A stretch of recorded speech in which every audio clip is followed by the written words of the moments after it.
So our offensive all-purpose player of the decade is Braxton Miller, who joins us now. What's your reaction to that honor?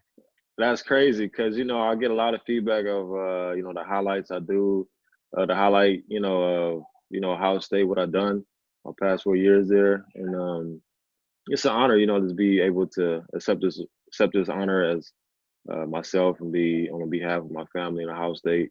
And, it's exciting. You know what I mean? It's just what I hear all the time is just actually hearing it from you guys. It means a lot. Well, that's good to hear, and it's well earned. Yeah. Let's talk about your days in Columbus. You started a bunch of games as a freshman. Give me the first time you felt you really got it. You felt good about playing college football your freshman year. Let me see. It might have been I say it might have been the Wisconsin game. The game winner when I played against Russell Wilson. That's when I felt real like, oh yeah, I'm a freshman. I'm doing this. I'm going on the big stage.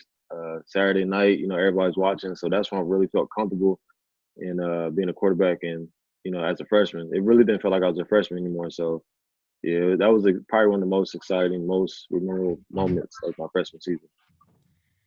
Your sophomore year, you finished fifth in the Heisman. You guys go 12-0, first year under Urban Meyer. How do you summarize that season? Man, 12-0 that year, it was a lot of ups and downs, but we figured it out and came out on top. It was a lot of hard work and dedication. This, all the stuff that we was going through with the bands and all that stuff. Couldn't go to bowls, couldn't go to the national championship. So we still had to hold it together, as a team, and had come together as one. Understand we don't want to get beat, So that's what we came on top. Like, this is gonna be our own boat. We're gonna come out on top on 12-0. So it was great, man. It was a good experience. So you won Big Ten Offensive Player of the Year as a sophomore. Then as a junior, you won it again. Be honest, did you feel selfish? Kind of selfish. There are other good players, Braxton. Did I feel selfish about what? Like You winning twice won in a it year? twice in a row. Hey, it is what it is, man. Go out there. That's what you gotta do. Dominate and let the fans vote on who's the best of the best. So, hey, the God willing for all the blessings that He put on me, for me being out there and absolutely going through the process of trying to be the best player I possibly be and coming on top of getting an award. That's amazing. So yeah, I mean, selfish in a way.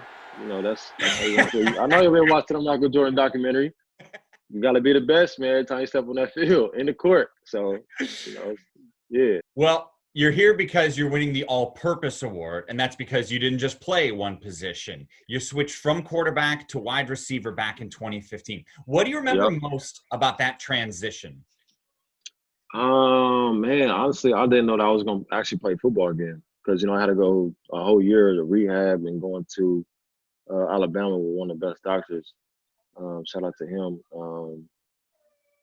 Man, it was just, I had to understand, like, what was I going to do? If I was going to play again or I had to step out and just be a businessman, full-time dad, and just understand what was at stake right there. So I really couldn't throw as I could, the year previous before my injury. So I had to figure it out. I sat down with my dad, sat down with Coach Meyer. Coach Meyer was kind of upset that I couldn't play quarterback no more. I was his guy. And, I had to do what's best for my future, for my family. So that's what I did. And, the same swagger that you was talking about, I don't care if I'm playing DB, running back, quarterback, I'm going to come out there the same mentality. I'm going to be the best. I'm going to try to showcase my talents and win as much awards as I possibly can. What would Urban Meyer say if he found out you were the Big Ten All-Purpose Player of the Decade on offense? Oh, he already know. Hey, I want you to call him, screenshot his face. Because he already knows what's up. He always talks about, like, he always say, I'm this guy. Thank you for being who I was when he first got there. Braxton, we get hired in 2012, and we're a very good team, but not near as talented as Ohio State is right now. And so offensively, it was basically Braxton right, Braxton left, and Braxton throw the ball. And he developed him to be a fine passer, but the thing that really separated, like elite, world-class speed. You just tried to get him the ball in his hands as often as possible. He always talks about that. And he just wanted the best for me, either it's on the NFL, on the field, outside the field for my family. He just wanted the best for me just for being who I was when he first got there. Yeah. Well, Braxton Miller, congratulations on the honor. Thanks for giving us the time, and thanks for letting us have some great highlights to look back on. Oh, man, as well, because I'll get a lot of tweets still to this day. Was you guys tweeting me the other day about that stuff? Probably. About the Cinco? Probably. I love it, man. Keep it up. Keep it up. I love it, man. I love it. That's the hard work I put in to reap the benefits, you know. So appreciate the love.